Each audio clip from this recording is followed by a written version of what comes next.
Good morning, good afternoon, good evening, Y Whales, wherever in the world you are today. So it is December 13th, 2023. We are finishing off a absolutely chaotic year. I think Bitcoin is sitting right now in the, I don't know, 40-ish thousand. We had a little bit of a dip the other day. The markets are kind of rallying a little bit towards the end of the year. We're seeing some little bit of global cooling. Interest rates haven't risen. They're essentially frozen. So we're seeing kind of a lot of issues, but we are seeing inflation come down here in the United States. So I'd say overall, it was a chaotic 2023. The markets were not, fabulous in any means, especially for the cryptocurrency or blockchain based industries. But there's been some shining stars, and so we're here today to kind of really talk again about real world assets. A lot of people hate the name. I've heard of RWAs, but we really want to talk about the beginnings of what is blockchain based finance. The concepts that people have had around cryptocurrencies, which I think are horrible names. Have kind of stuck, and it's a good pet name that we have. But there's so much more that we can do with tokenized assets, and in relation to also tokens and how we integrate with traditional fiat rails and really traditional finance overall. So with me today is probably one of the most globally recognized experts in cryptocurrencies, tokenization, and everything else. And so we have Mr. Navin Gupta from the world-renowned Ripple. And so Navin, thank you so much for joining us today. Jay, always good to be with you, and thank you very much for hosting me and inviting me here.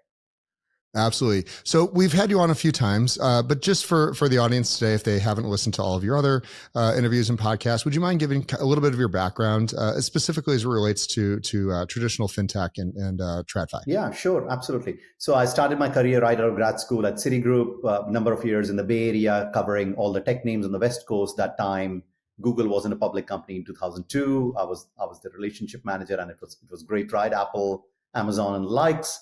Then 10 years at HSBC in Asia, Hong Kong, Taiwan, Japan, running large payment businesses. In India, I used to be on the board of NPCI, National Payment Corporation of India, which essentially runs the UPI, the low value payment platform that lots of us use, and it's being exported to many countries around the world. And then I was building Uber for trucks in India, my own company, exited that and joined Ripple 7 years ago. And it's been a great ride since then.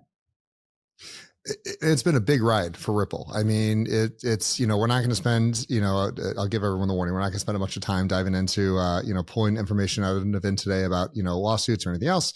But want to give, the full support that, Ripple has absolutely, been a piercing light to kind of help regulate, properly want to regulate this industry.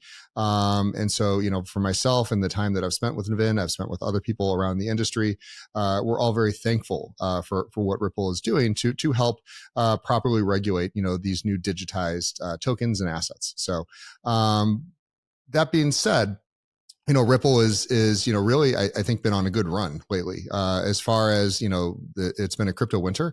And we really have seen, good, steady increases in Ripple overall. And we're not going to talk about token prices or anything else.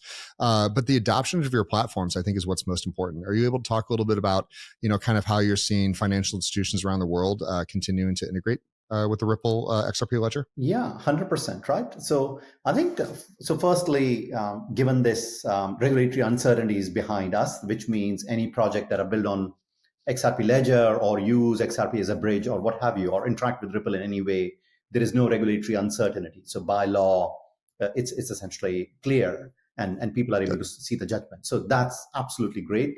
It's great for us. It's great for the ecosystem for us to be able to move forward, right? Outside of that, the another thing that we have done is a few months ago, we acquired a company called as Meteco, which is a custody solution that's integrated into the Ripple platform. So the easiest way to think about it would be, let's assume there is any digital asset firm which needs institutional capability. The first point for them to start is custody, right?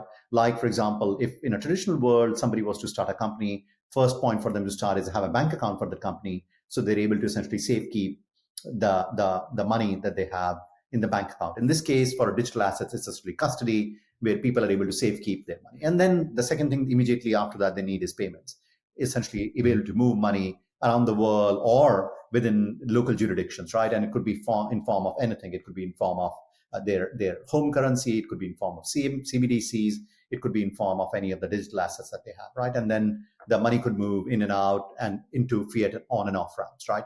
So for us, these things are so complementary with each other, and that's what Ripple is doing. Ripple is going to customers and saying, hey, we'll have the soup to nuts, end-to-end Lego brick style solution for anything that you need in the area of digital assets.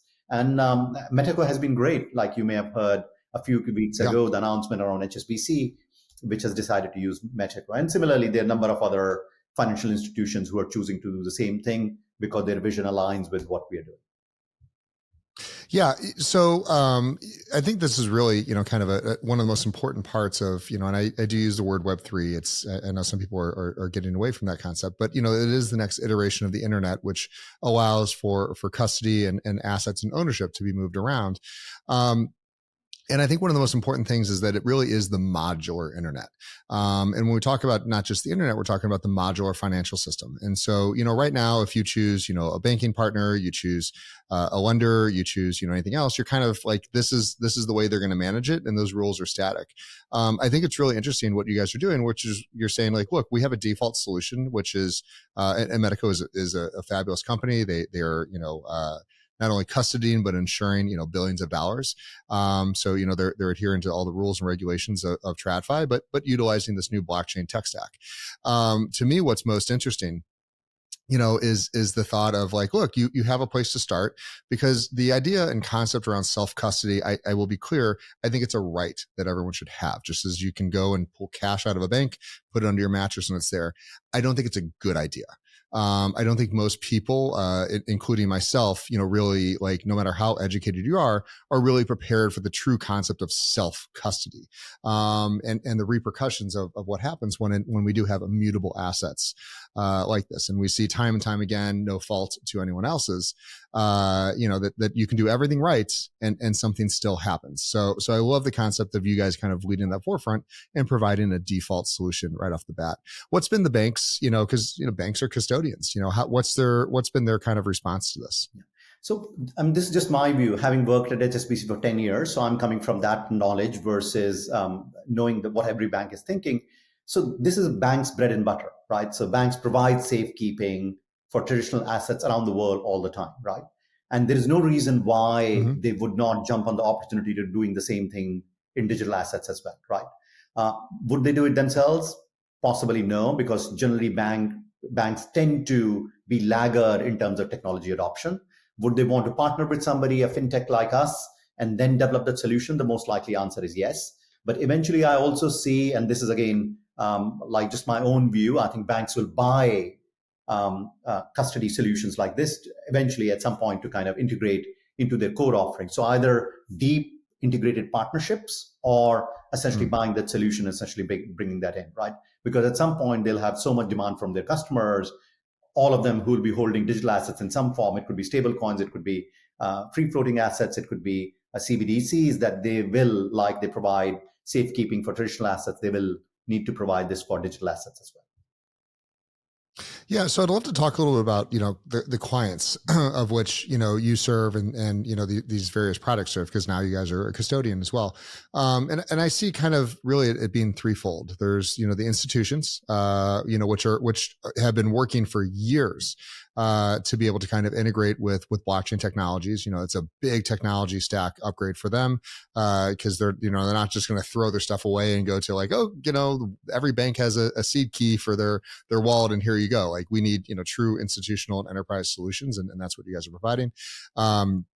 So you got the institutions, you have the professional traders that are managing this, and then there's retail. And I think retail is the one that's most interesting to me. And I'd love Ripple's perception, because I see the retail is not, myself as a mid 40s, Gen Xer. I see it as my son's age, which is really the ones that are growing up in, this kind of new digitized, tokenized world. That's a 16-year-old. And I said, hey, we've got you a bank account. Do you want to use it? He goes, no, I have my crypto wallet. That's fine. That's all I need. And he really believes that that's all he's ever going to need, as he grows up and moves throughout the world. Yeah. 100%. And right, I think also what needs to happen is, like you rightly said, right, each company will choose their own target segment that they want to go after, right? So for us, we have chosen it to be the enterprise or B2B, and we'll continue to stay B2B as per the direction of the company. But we will enable number of B2B2C companies, right? So there could be hundreds of entrepreneurs. Ripple doesn't need to do everything themselves, who will essentially say, hey, you know what, I want to develop a great solution for retail, for account abstraction, for bringing the, I mean, with a very simple onboarding, or I will cater to professional traders, and we will continue to serve them as well. It's just that we may or may not take them as direct customers in terms of retail and traders. And it's just that because you can't do all the things at the same level of deep expertise as you would want to for all segments. So the segment that we have chosen is enterprise, and we're having tremendous success. And that's just not now, for a number of years, right? And in our view, there's a strong possibility that a lot of people, 95% of the people who are not into cryptos will possibly go to their existing brands. And if they have an equal or a better capability available from existing brands, they may choose to do so. And we are enabling those brands to then say, hey, you know what? Jay wants to come via a brand he trusts. So let him have the choice, or he can, of course, go through a brand which is new, right? But that's a choice that you have always. We'll keep enabling those brands to essentially get more business and then keep offering more products and services to their existing customers. Yeah, that's fabulous. So, one of the things that's most important is, I firmly believe that Ripple has the tech stack. You guys have done this integration for years, so this is, and from your experience and your dev teams, which we're very familiar with, there's the experience of understanding TradFi and being able to bridge into, not DeFi per se, but kind of this new blockchain based finance world. The hardest part that you guys can't control, you can control your tech stack, you can acquire companies. It has to do with, regulations around the world. I think the clearest that we've seen has been MyCar out of the EU. Talk a little bit about what it's like to have kind of that welcoming, hey, we see, as far as, regulators and legislators, they see the future, they understand where this is going, and they're being very quick to provide, guidelines around how to manage this, both from the institutional level as well as the retail level. Yeah. So first of all, our view always have been very straightforward on this, that regulators should regulate the activity, not the technology, right? So doing X thing which is wrong on the internet or in the traditional world is wrong on the blockchain. Money laundering is wrong on the blockchain. Money laundering is wrong in the physical world or in the internet world, period, right? It doesn't matter what technology gets used. Similarly, there are lots of right things which essentially make sense, for which blockchain is a super efficient solution to, for example, to move money from point A to point B, lowering the friction, lowering the cost, making it instant, because the great news is cryptocurrencies trade 24/7, 365 days a year. If they do, then they become a great bridge asset. When Jay wants to send money to Naveen, when we are in two different currencies and the trading is 24/7, that means Sunday night, 12 o'clock, which is Monday morning, 12 o'clock from me. If a 12-hour time difference, we can still instantly, you're able to send money to me, not worrying about your existing institution being closed and other things like that, right? And you have multiple means. You can use bridge assets, you can use stable coins, you have a number of options through which you can do pathfinding, which delivers the maximum amount of fiat in the time zone that I am in, and essentially just comes into my bank account or into my wallet, what have you, right? So to our mind, as regulators essentially enable that, they enable velocity of money, they enable better products and services to be sold by companies in their countries, then I think they will provide a level playing field. And already, like you rightly said, with MyCar, Europe has taken a first step. And we live in this, you can call it comparative disadvantage or advantage world, right? So my view would be a lot of other countries will follow. UAE is very strong, for example, in terms of its regulation and being very progressive. So has been Singapore. And as these countries progress, there is no other choice but for the laggards to catch on. Because the last thing that they want is economic activity to be shifting from there because regulations have not been progressive. And we are already seeing that. We are seeing that in our dialogue, but it will essentially gain steam as, like you rightly said, MyCar, countries like UAE and Singapore move further forward. It's really one of those things. I've traveled the world this year, and traditionally I'm very U.S. based for my previous businesses and my former lives. As I spend more time, overseas, and you and I spent some time together in South Africa together, it really has become very prevalent, how much of a dire, desperate need most of the world is for, a transparent financial system. One of the things that was most, amazing to me was when we were in South Africa, I was walking through a mall, and in one corner of the mall, there was 6 ATMs. And I've never seen anything like that before. And I didn't understand the reason. I took a picture, showed it to a couple locals, and they go, yeah, no, the banks don't trust each other. They have no ability. There's no cross compatibility in between them. So, you have to have a card for each specific ATM, and that's it. And it really showcases that those of us in some of, more developed worlds or developed countries, we take things like that for granted, that there are banking laws that provide for clear settlements and cooperation amongst banking partners.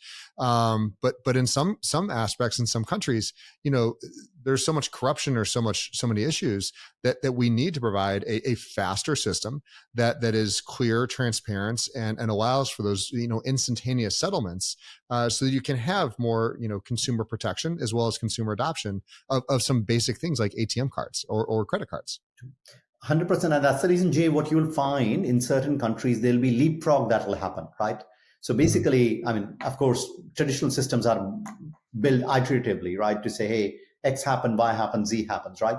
But some of the countries will just move from X to Z because they'll essentially say, hey, we don't need Y in the middle. And I would say whole of Africa almost has that, you can call it advantage, or they're standing in a time where they may say, hey, you know what, let's just skip this 6 ATM scenario, and then let's just move to a blockchain-based model, right? And many countries will choose to do that, and in some way, communities in those countries will choose to do that, right? And this, of course, will happen in, let's say, failed countries a lot more easily, where the local currency has failed, because there the people have free choice because there's no local currency that they need to defend. So it'll happen a lot more quickly, and that will create examples for lots of others to follow. But again, these are social experiments that take a little bit of longer time. And actually, they're happening at the ground level today. Yeah, and I think this is a good time to call out my personal theses. My personal feeling is that when we talk about cross-border payments, when I'm talking about faster settlements and everything else, I also want to be very clear. I do believe in KYC, KYB, AML, OFAC compliance across the board, but in a very efficient manner compared to the traditional banking system it has today. And I'm going to assume that Ripple shares that view. Yeah, 100%. And I would say that today technology enables us to do 99.9% of it just in an automated fashion, right? So it doesn't need to be crazy. It doesn't need to be complicated. It can be very, very simple and move forward quite quickly. And I think technology today allows that, and it has already solved for a number of these things. And also, I would say, at least in my view, the people that I've met and have worked with or done business with, almost, I would say all, or 99.9% of them want to be compliant, right? So there is no desire for them to hoodwink the system. It's only a very small amount of bad actors that essentially give that name. But what we need to do is we need to build a system for 99.9% to essentially say, you want to be fully compliant, tick in the boxes, tell me what you need from me, but don't ask me for that repeatedly. Don't stop each one of my transactions essentially going through. Just then give me a smooth automated process, and I'm happy to help you with digital ID or what have you. But after that, just give me the freedom to send money anywhere to whomever I want, whenever I would want. Yeah. Yeah, I think there's a massive shift coming, and it's something YWellz and FinRamp are working on, which is this concept of a tokenized ID, on-chain identity related to your KYC, AML, that allows for right now, if how much fun this is. If you are even in any way, shape, or form related to blockchain technologies, you don't even have to. I don't have a token. I have nothing. It takes 6+ months to get a bank account open. And that's a real challenge. That's a barrier to business. And again, this is as a United States citizen, I can go upstairs and I can open a bank account for myself. I can do it for my traditional companies. But if it's even related to blockchain technologies, just even around education or anything else, it's 6+ months. It's very invasive due diligence. And, it's really showcases, I think, a little bit of how scared or uncertain a lot of TradFi is of this new technology that really shouldn't be designed. It's not designed to replace it. It should be welcomed with open arms to enhance the rails of which they've been operating on for the last 40, 50 years. Yeah. Jay, couldn't agree with you more. I think it's high time that I think this, I would say, I would say wrong behavior. I think I couldn't say anything else. It's truly wrong behavior of holding back genuine businesses by removing the financial infrastructure that essentially enables them, right? So to me, it's wrong, and at some point, it needs to be corrected. Either it needs to be corrected by some self-guiding um, principles, or essentially through regulation, right? I mean, this shouldn't be genuine businesses should not be stopped from doing business and essentially growing and doing what's right and to be done. In fact, I would say in some way it forces businesses to take the wrong tack that itself is hugely wrong thing to do, right? I mean, if somebody genuinely wants to start a business and you don't provide them with a legal means to do so, then we are doing a huge disservice to them. So, along those same lines, kind of walk me through how Ripple, or yourself, it doesn't matter, is really kind of thinking through these barriers of entry and scaling to that, 100 million clients. And again, you guys are B2B, so that's not exactly, your thing. You guys don't want 100 million clients, but that's who your business is, your consumer serves is those hundreds of millions and billions of clients. Talk through kind of the efficiencies of why this works so much better than the traditional, kind of Swift or archaic systems that we've been utilizing for so long. Yeah. So let me take a practical example, right? Because that's the easiest way for people to understand it, right? And one can get 200 million. 100 million is not a big number, and I'll explain to this in the B2B settings, right? So Jay is a subscriber, wants to read an article on Wall Street Journal. He essentially sees a Google link. He clicks on it, right? The moment he clicks on it, first thing he gets is a paywall, right? A paywall essentially says, hey, pay $39.99 or $19.99, whatever the case may be, and then you can become a subscriber of Wall Street Journal. But he says, hey, you know what? I don't want to become a subscriber. All I want to do is read this article on Bitcoin because this is relevant to me, relevant to the study that I'm doing, and I'm happy to pay you a fair amount for reading this article, 10 cents, 20 cents, whatever the case may be. And you know what? Wall Street Journal actually also wants to do that. It wants to give Jay the right to read that article for 20 cents because from their point of view, they're holding back millions and millions of dollars of new business because they're not able to give an article per price per article, right? But in this case, let's assume, and the prime reason for that is because there is no payment system in the world that can effectively take 10 cents from Jay and essentially deliver to Wall Street Journal, right?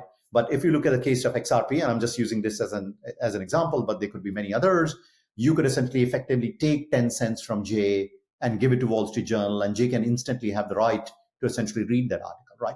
Now, that's just great. That's great for Jay. And this is also what I truly believe is financial inclusion. Financial inclusion is you take a service which is important, and then you essentially unbundle it and offer it to people who can afford only 10 cents a time. And they, over time, probably will become users of Wall Street Journal or readers of Wall Street Journal. And you essentially bring them into the economy, not keep it at a high price so that they are not able to access it, right? So micropayments is a great example where you bring value of millions and millions of dollars or hundreds of millions of dollars, in this case, to Wall Street Journal. You essentially enable hundreds of millions of users, exactly like Jay, who want to, for one-time use, want to access that digital good, and everybody wins. And of course, we already are able to provide the underlying system that is able to do that, right? So to me, it's a real practical example, and this is what we, encounter every day. We encounter paywall in every single magazine, every single newspaper that we read. And lots of times I give up, right? Because I really don't want to subscribe to that just for one article. But if this was a great way that's possible, that I have a small wallet in which I keep, let's say, $5 equivalent of pocket change in digital assets, and then I'm able to pay 10 cents, 2 cents, 5 cents for that particular media content, then why not? And I love those concepts. To me, the one thing I'm going to say is the thesis is correct. The wallet infrastructure, which I know you and so many others are working on, is just not there. It's very cumbersome at this time, and we're seeing it happen. And this is kind of the part is that part of the innovation cycle is that we need more people to test, we need more people to try. This is the largest beta test of new technology in the history of the planet, which is blockchain. Second only to, or I think above where the internet was years ago, because we already now have internet rails where we didn't. But to me, this battle of kind of, the degens, as I will say, kind of like, hey, it's, the technology overrides regulation, versus, those of you like, like Ripple and others that are like, no, we want to do things legal and compliantly. I think we're seeing the divergence of, the Pirate Bays versus, the Apple Musics right now. And, the technology stack is almost identical. But it's the approach to like, what do we want to be when we grow up? Where is this a real company in the next 20, 30 years, or is this just a we want to prove a use case? And there's still a dark web today. Pirate Bay still exists. LimeWire is out there doing its thing, but it's a minuscule amount of the traffic, compared to what we see true e-commerce and companies like Amazon and Apple Music and Spotify and all these others that are doing amazing big business. Is that kind of the same way you're seeing today? Is that we're going to kind of have to leave the bad actors behind? Yeah, I think that's the right way to think about it. But also, I would say it is incumbent on the regulators to essentially see the picture exactly the same way as well, right? So for them, by being progressive in regulations, we are able to provide better investor protection, are able to truly serve the businesses which essentially create GDP growth for that particular country, right? And by enabling that to happen, you're essentially giving the message to the bad actors, hey, what is acceptable behavior and what is unacceptable behavior? Because some other people can claim ignorance to say, hey, I didn't know, you never set out the rules. How would I know that this was wrong thing to do, right? And I think the last thing that you would do, you would essentially also do is raise the price for bad behavior, right? So all the three things you are able to accomplish: enable your citizens to essentially start companies, export and import, and essentially build business in the top, tell what is right and wrong, and at the same time raise the price for people who act in the wrong way. So then there is no confusion. Everybody knows what they're getting into. And like you rightly said, the number of bad actors will be so small, so minuscule, and we'll be able to identify them a lot more quickly. So one of the reasons why the internet was able to grow, and I talk about this quite often, is the difference between like email and messaging apps. Is email has like ICANN. It has standards. It has like, hey, this is like, we understand that you can do anything you want on this technology. Like it's a bunch of ones and zeros floating around. You can do anything you want. How do we, establish some standards, but still kind of stay with a little bit of this open source, or do we think we're kind of leaving the open source, freedom behind and going to kind of move into like, no, we operate this way, we operate on this standards. And if you don't, adhere to kind of POP3 or IMAP standards, your email is not going to get into our email servers. Yeah. So generally what we have seen previously happening is one country takes the lead, right? So take example of internet, US took the lead to say, hey, let's establish the standards, or cajole companies to come up with the standards which we can stamp and which we can agree with, right? I think in the case of cryptocurrency, it could be MiCA. So if essentially MiCA becomes a standard, like what happened with GDPR. GDPR is the data standard around the world, and like GSM. So many things. So like MiCA could be one, where let's assume it progresses and it sort of adapts itself. A lot of countries could look at it and then say, hey, you know what, we don't have the time and energy to develop our own standards, but this MiCA sounds good. Let's adapt to our environment. And then so the world starts to look like a little bit of fabric of MiCA. So they may have different shades of gray around MiCA, but then that starts to become standard. So, standards come through different ways, either industry getting together, governments getting together, or one government taking the lead and everybody else follows. And of course, time will tell whether indeed the case. But like you rightly said, that's definitely correct. We do need some standards which everybody can adhere to, and they could do cut, paste, and copy, but that's fine. But we need a global standard for blockchain because it's a global technology. Its use is global, its availability is global. So definitely it can do well with a global standard. So completely agree. So let's talk a little about trade finance. It's one of the largest asset classes around the world. Every supply chain is utilizing this cross. It kind of is like the perfect maelstrom of what blockchain can solve. You can have assets, you can have payments, you can have smart contracts that are mirrored with legal contracts, escrow, fiat. Like you can take a highly complex process that involves countries around the world and streamline, simplify, and secure, a lot of these assets. Walk me through kind of, what your thoughts are about how, true kind of trade finance supply chains will be really just entirely rebuilt now under a blockchain infrastructure. So firstly, the answer to that is yes, right? So the problem is overwhelming. Blockchain is a good solution, right? But what I want to come to is, Jay, and this is what I have experienced both in my entrepreneurial journey and at Triple, right? Sometimes when either the problem of opportunity is so big that you really don't know where to start, right? You essentially say, hey, you know what? This is big, but you're never able to achieve critical mass in solving that problem because it's whatever you do is so suboptimal, right? So this is what I did when I was building for Uber for trucks in India, and this is exactly what I did when I'm at Triple. Is let's solve for one corridor. Let's say, hey, you know what? Between UAE to India corridor, let's make it super efficient. Just make sure that our product and services, the customer experience is exceptional, the value that we're delivering to the customer versus the price that we're charging is exceptional, and everybody says, hey, you know what, this is absolutely brilliant, right? And then you take that let's say from point A to point B, one corridor that you've solved for, start solving for 3 others, and start solving for 9 others and 27 others, and slowly what you'll find over X years of time, you essentially reach critical mass in this global problem around the world, right? So to me, and I've spoken to lots of companies, and like you rightly said, trade finance is a big, but we have to solve one corridor. Let's then we say, hey, you know what, we'll solve for Argentina to Brazil, and maybe in single goods category, or we'll solve Brazil to China in just supply of iron ore, right? Or whatever the case may be. And the moment you solve for that, you demonstrate to the world, hey, you know what, this is doable, this works, there's limited number of actors, right? There are only 2 governments, only in terms of regulatory, 2 variables to deal with. And once you do, you create a box in which it essentially works. And everybody goes, hey, you know what? Cost gone down by 40%. Error rates are down by 90%. The velocity of money is increased tremendously.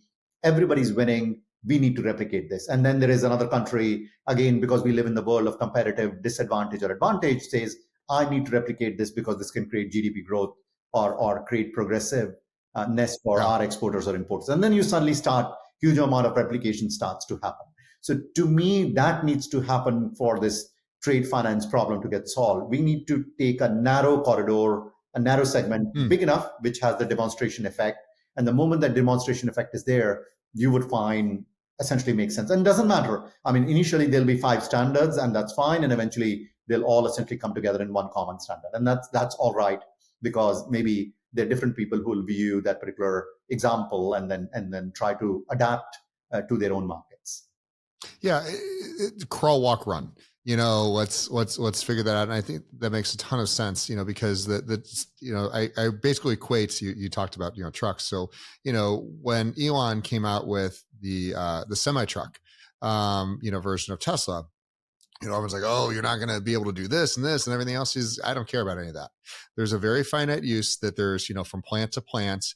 These are trucks that are going back and forth in between the exact same two distribution centers every single day, 7 days a week. It's a known route. There's no changes to it, and that's the thing that has to be done. And so if you can start with being efficient, in known corridors, is just as you just said, that can change an entire industry because what you're solving for.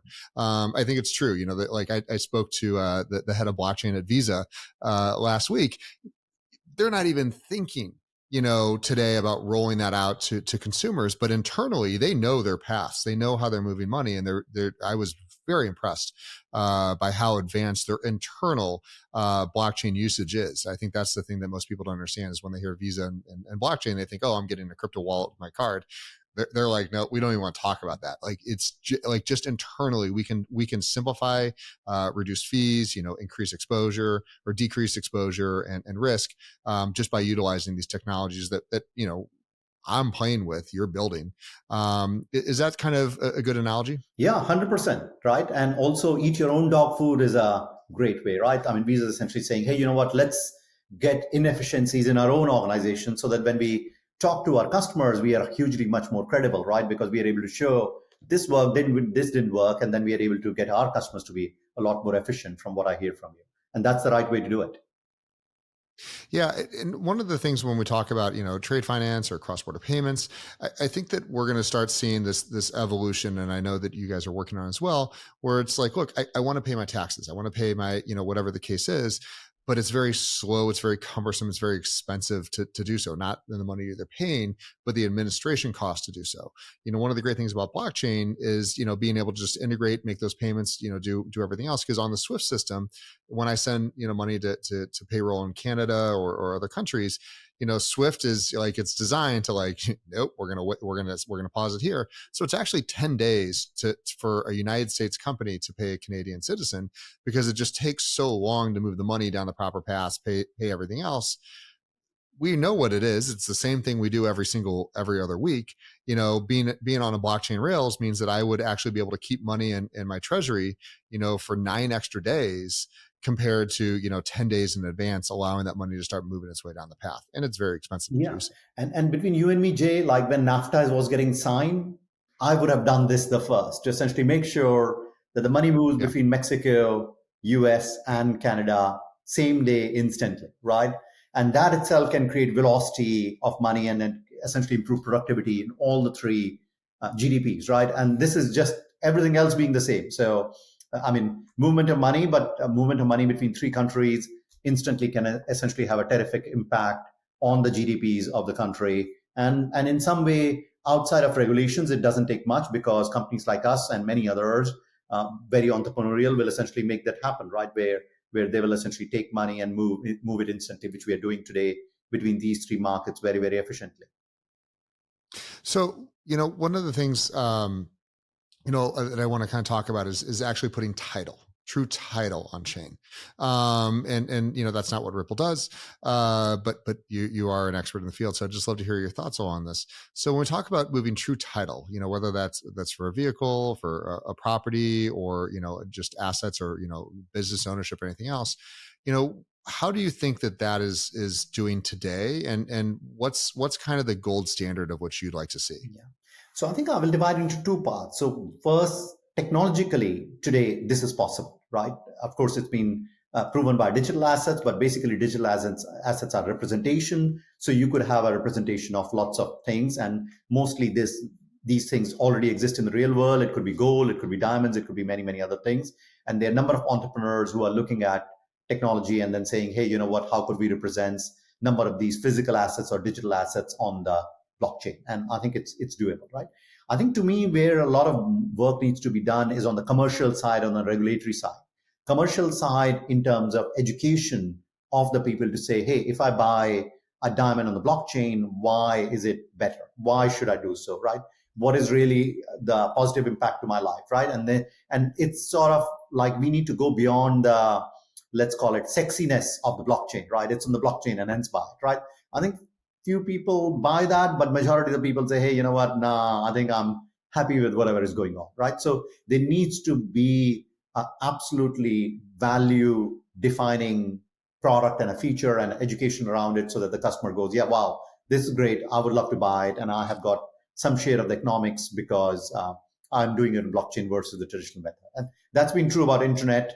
Initial huge amount of adoption on Amazon happened because of cheaper prices, right? So almost like Walmart model in the traditional world, what got replicated in the Amazon model, right? And then the second part I would say is regulation around disputes. I'm taking disputes as an example, but it's essentially saying Jay sold something to Naveen, which essentially is registered on the blockchain. Now the US court need to recognize, hey, that this good really got transferred from Jay to Naveen, and Naveen is the new owner, and recognize me here as such, assuming we have a conflict. And I think there is still more work needs to be done there, where the courts or the justice or the legal system needs to recognize the ownership of assets on the blockchain. And once that happens, then you will start seeing actual movement, because now not only you have the goodness of all the benefits that come on the blockchain and the commercial model around it, but you also have the protection of the rights, which we all worry about when things go bad, and make sure that all that's also adhered to. So these two things are required, but the tech is already there, and there are a lot of successful, I wouldn't say successful, smart entrepreneurs who are essentially building tokenization of real world assets, the original theme that we started with, using blockchain as the underlying technology. Do you believe that we still need centralized issuers? So when I buy a car, here in America, they give me, they say, no problem, go pay your taxes, and then we're going to give you a title. And the title is this piece of paper, and the piece of paper is essentially a derivative. It has no real meaning. It has no real value other than I can, when I sell it, I'm going to give that piece of paper to the next buyer, and they're going to have to go back to that central authority that will validate and verify that there's no extra claims, there's no liens, the title's clear, everything's fine, and then they will reissue a brand new certificate or a brand new title to the new buyer.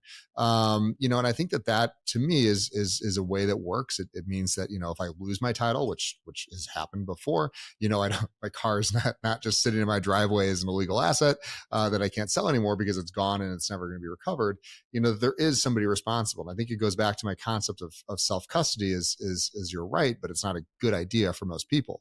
Do you feel that we kind of have that blend of TradFi rules and regulations and a little bit of utilizing blockchain technology, not for the immutability of it, but for the efficiencies of it? Yeah. So my view is that both these models will essentially exist. So it's a centralized model and decentralized model will coexist, right? And depending upon the use case and the context, people will essentially choose one or another. They could be, I'll give you an example. There could be a country where people don't have trust in the governments or in the regulatory bodies in other places, right? So there, the decentralized model works well because they essentially say, hey, you know what? We can essentially vote, or we can essentially delegate our votes to 20 nodes, and these 20 nodes we trust because they will never collude all 20 of them together to essentially hoodwink us into something, right? But there are countries which are high trust countries. Japan is one example where I personally live. High trust country, people trust the government, people trust the institutions, and hence they're comfortable with a centralized issuer, right? So to me, depending upon the context, product, service, both models will exist, and there doesn't need to be one size fit all. In fact, I can see a model where the same company can essentially choose a decentralized model in one context and a centralized model in one context, right? And I think to me, that's really the power of blockchain, that you could essentially choose a decentralized or a centralized model depending upon what your business case requires, right?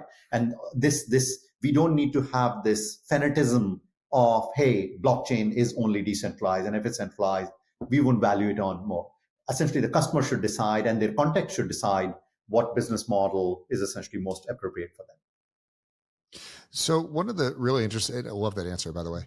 So one of the most interesting things is, conceptualizing, what this new world will look like. In the early days of Web 1, it was like, holy cow, I could theoretically interact with people around the world. I can send an electronic message that gets to somebody, near instantaneous and have, communication without, picking up the phone, time zones, all those other things. And we've seen kind of how that evolved. Some theses did not play out. Some were just ahead of their time. When you kind of, with all the exposure you have, with all the travel you have and all the entrepreneurs you interact with, what's kind of got you most excited over the next, like, truly 5 to 10 years? Like, if we look out in that crystal ball and we now have, global regulation that's clear. Let's just pretend it's all my car. What really has you excited about some of the concepts and kind of good that will come to the world? Yeah. So truly the main thing that I'm excited about is financial inclusion. And I just want to be very upfront. This is the most thrown out and abused word because it feels cool. It's easy to say and people talk about it, right? But true financial inclusion can only happen the way that all the products and services that are today available to Jay and Naveen, the privilege of having those products and services, is available to somebody who wants to just have exactly the same thing, but by investing or putting in 100, 1,000, 1 millionth of part of that, right? And I'll give you an actual example. So in India, 20 years ago, shampoo bottles were unaffordable to 95% of the people, right? So only the top 5% would be able to afford a shampoo bottle. And a half a liter bottle would cost $5 or $6 at that time in that current exchange rate, right? And after that, what Unilever and P&G did was they essentially sachetized the shampoo bottle, right? So now when somebody is going for a party or that special event, they could essentially use the shampoo to essentially wash their hair, right? And this used to cost only 1 or 2 cents or 5 cents, right? In that price, right? So now they brought exactly the same product that essentially they use in big bottles in very, very small parts for people to choose to use it whenever they would want, right? And of course, the market exploded because lots of these customers who use the shampoo for the first time started to become regular customers of Unilever and P&G. And suddenly they open floodgates. And this is what I think is true financial inclusion. So financial inclusion is not charity money. It's a commercial model, but it speaks to the context of 95% of the people who live in a different context versus the 5%, right? So to me, micropayments essentially enable exactly the same thing. Distribution, right? So there is a big debate in the US around accredited investor, right? In fact, if you speak to a non-accredited investor, I think their blood boils to essentially say, hey, X number of people are able to get into a Facebook pre-IPO shares and I can't because I'm not an accredited investor. Do you think I'm fool, right? I mean, instead of trying to protect me, actually you're causing me more harm because I want to invest in this asset class and I'm not able to, right? So we should be able to give a right for a pre-IPO shares or those funds at somebody who wants to invest as less as $1. And I think there are two aspects to it. So one, of course, they want to invest and they can get the benefit of the economic return. But the second, people like choices. People don't like to be told you can't do this, right? Or you're not smart enough to do this, right?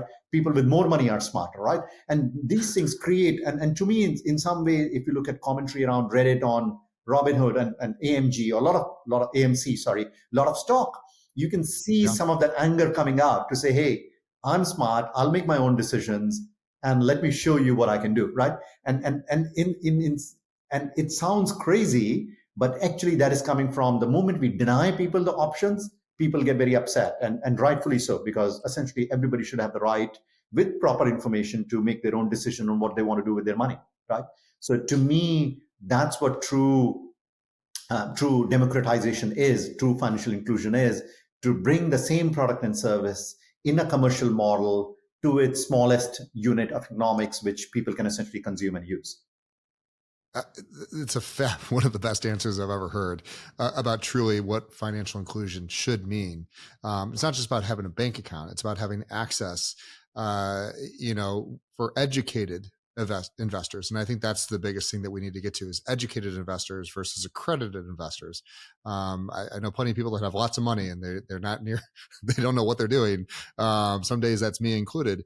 But the idea that you're essentially right is that a lot of these old rules exist because the technology, didn't allow for this to happen. That you can KYC someone in and say, yeah, I want to put $1 into an IPO. Okay. There's a tiny fee. It's very feasible. You can hold it there, and you want to buy one share of that company. Great, no big deal. I love that concept and idea. What do you believe is the biggest roadblock to making that happen? Is it the institutions that are kind of the gatekeepers and they like the way things are done, or do you think it's the regulators that are still kind of holding on to it's not broken in their minds, we don't need to fix it? Yeah, I think I would say two things, right? One, I would say crazy entrepreneurs, right? So there will be a bunch of crazy entrepreneurs who will come around who will essentially break the jar, and it hasn't happened. Maybe it'll happen tomorrow. We don't know, right? And I wouldn't call it a roadblock. It's just a matter of time, right? So sometimes we are at t is equal to 0 when it's going to be t is equal to 1. Automatically, these things will happen, right? This is an idea whose time has come. And then second, I would say progressive regulations, right? Progressive regulations can be a great enabler for a number of these things so that they can essentially move forward without chaos, right? They will move forward, but it'll be chaotic like it's happening in the DeFi world. But with progressive regulation, it can move in a more methodical way and essentially making sure that not too many things get broken, right? And here, when we think about progressive regulation, we are not saying that they need to allow anything illegal or immoral, but they just need to make it easier for people to experiment and build new businesses. I was playing the game in 2020 with AMC and GameStop and others. I thoroughly enjoyed it and did quite well because when a large group of people became hyper focused on a traditional stock, it became very apparent that there was issues, and so we hear, that the hammers coming down on blockchain technologies because of all these things.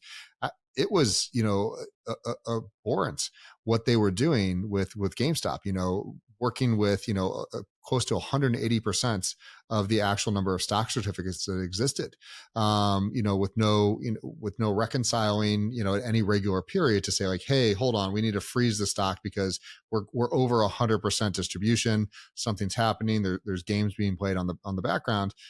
And even if that's not true, even if they were 100% on board and everything was perfect, why was there the confusion? Why was there the games? And that was really one of the things that pushed me to say, like, look, I now believe that every stock market, every asset is going to eventually move to blockchain technologies in so whether it's a public chain or private chain, because you just can't have that level of uncertainty. You can't have, trillions of dollars moving into these servers, and even regulators don't know what's going on in there because it's kind of so opaque what's happening. Another example of that, Jay, just to interject, is this T+3 settlement, right?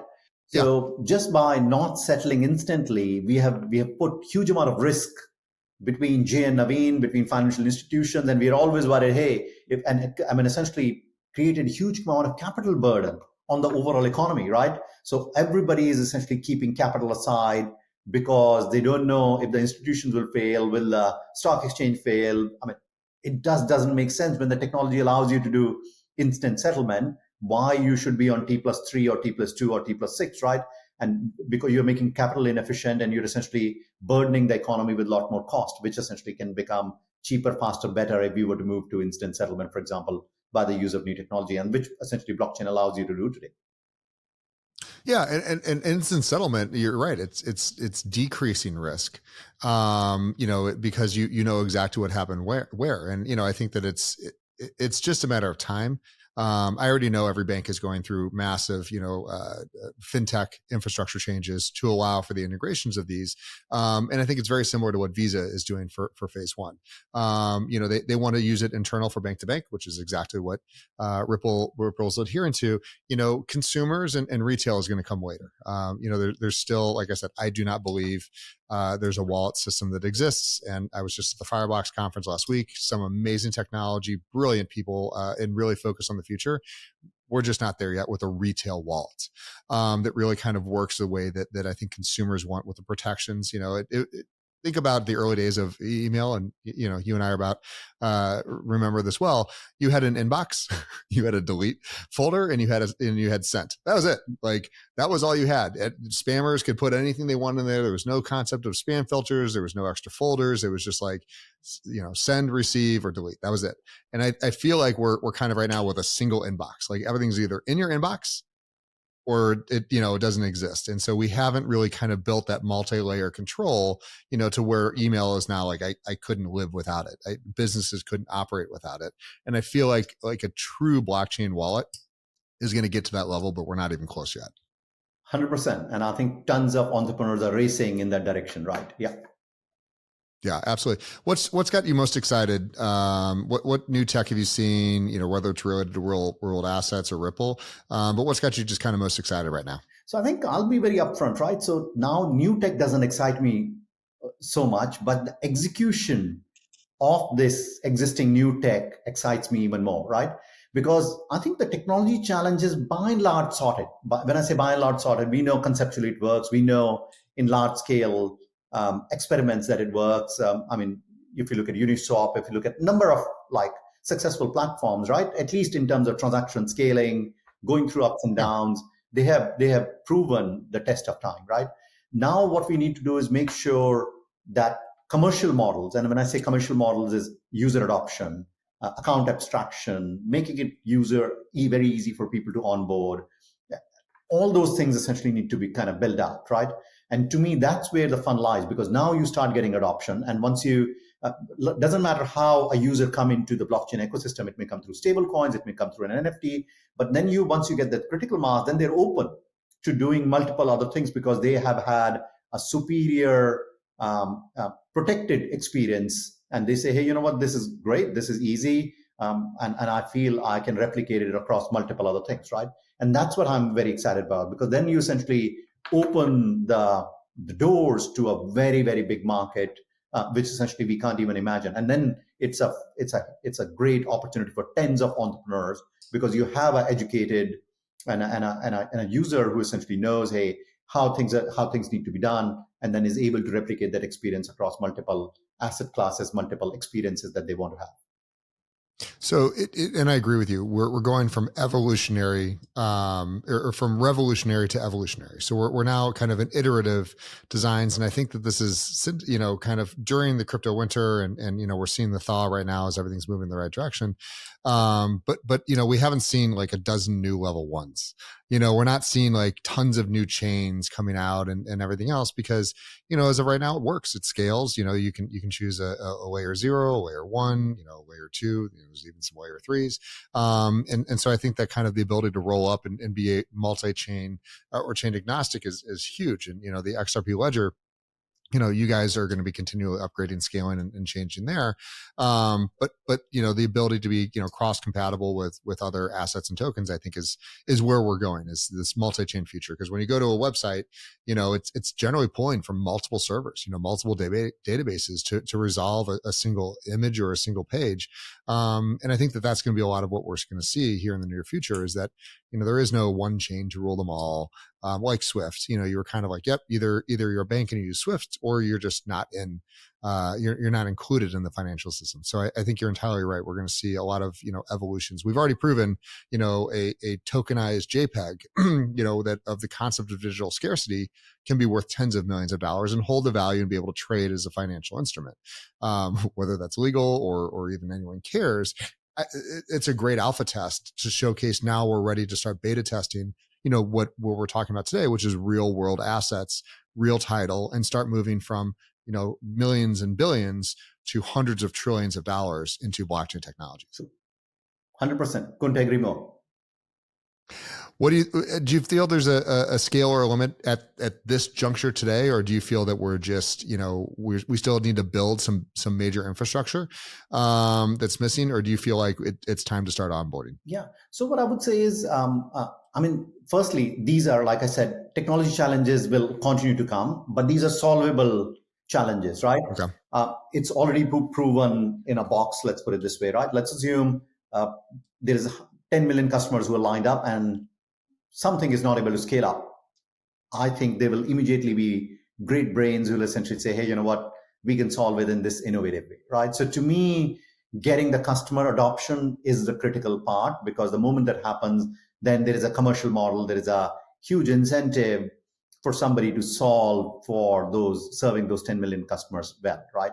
So to me, it's really the customer focus, making sure the product and services deliver so much value, not the speculative value, but real value to the customers, that the customers line up and then say, hey, you know what, they're beating down the door, we need to get in, right? And that's what essentially will take it forward. And the rest of the infrastructure, yes, it does need to be built. It needs to be made easier. It needs to be have greater servers, but I think all that is fixable, doable, not an issue at all. I don't see that as a roadblock for us to be able to get from the point where we are currently. Fabulous. Navin, I cannot thank you enough for your time today. We know how busy you are traveling around this time of year. I again, as someone who is very involved in the industry, I think what Ripple is doing to kind of bring awareness and integration into traditional finance institutions. And where can people find you if they want to kind of follow you around, learn more about what you and Ripple are working on? Yeah, Twitter, LinkedIn are easy ways to find me. Also Ripple, of course, we are active on the social media. Happy to interact with them, and absolutely, Jay, great to be on your show, and thank you very much. And look forward to coming back one of the days as we come and celebrate a very large number of users who will be using blockchain in daily life, and we'll essentially say, hey, we called it on your show. Listen, about every 6 months we've had you on, and it's just the scaling and the evolution. You guys now have custody, and we know that you have a long roadmap that you can't disclose here, but it is really amazing to see, the traction hitting and starting to see the institutions and investors wanting to have regulated blockchain infrastructure, which is huge and a scalable problem. So thank you again for the time, Y Whales. We'll see you guys next time. This is our second episode on real world assets on chain. See you guys soon. Take care. Thank you, Jay.